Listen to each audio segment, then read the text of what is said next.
बानलु। बानलुआ जोंनि संनाय खावनायाव बाहायजानाय मोनसे बेसाद।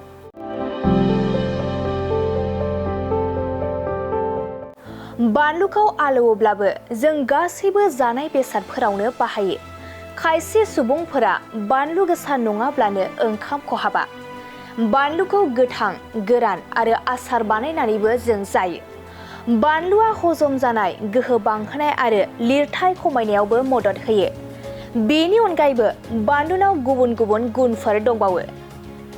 बानलुआव मा मा गुन दं? फै जों बड'लेण्ड बुब्लि खौरां बिजोंनि गेजेरजों मिथिना लानि।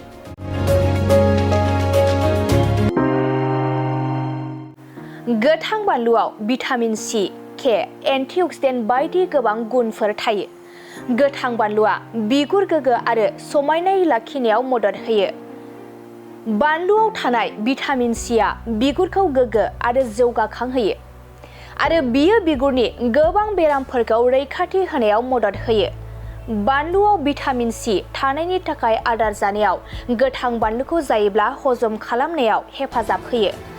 बेनि अनगायैबो जों गोथां बानलुनिफ्राय गोबां फुंखाफोर मोननो हायो, जाय देहानि थाखाय गोबां गुन गोनां।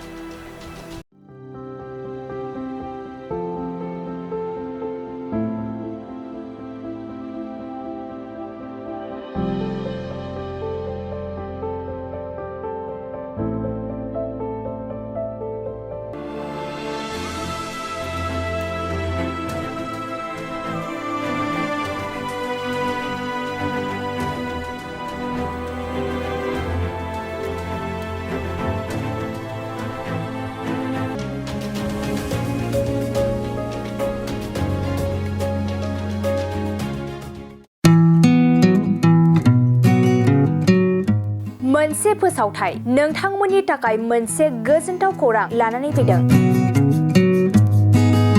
चिरां जिल्लानि सिङाव थानाय काजलगावनि सिफुं हटेलखौ गुवाहाटी नोगोरनि साखाथियाव थानाय सानसारियाव गोदानै मोनसे सिफुं हटेल ब्रान्च खुलिनाया नोंथांमोननि थाखाय गोजोनथाव खौरां लानानै फैदों।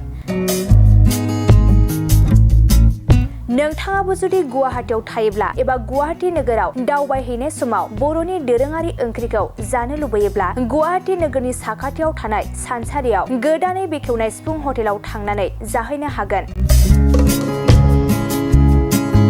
बे सिफुं हटेलाव नोंथाङा बाङाय बेसेनावनो बर'नि गोबां गुबुन गुबुन दोरोङारि जाग्रा ओंख्रिफोरखौ मोननो हागोन। अनला दाउ, सबाय दाउ, अमाजों नारजि, मैथा अमा, ना बाथोन, थारुन ना, थारुन अमा आरो गोबां बायदि बायदि बर'नि ओंख्रिखौ बे बर'नि सिफुं हटेलाव मोननाय जायो।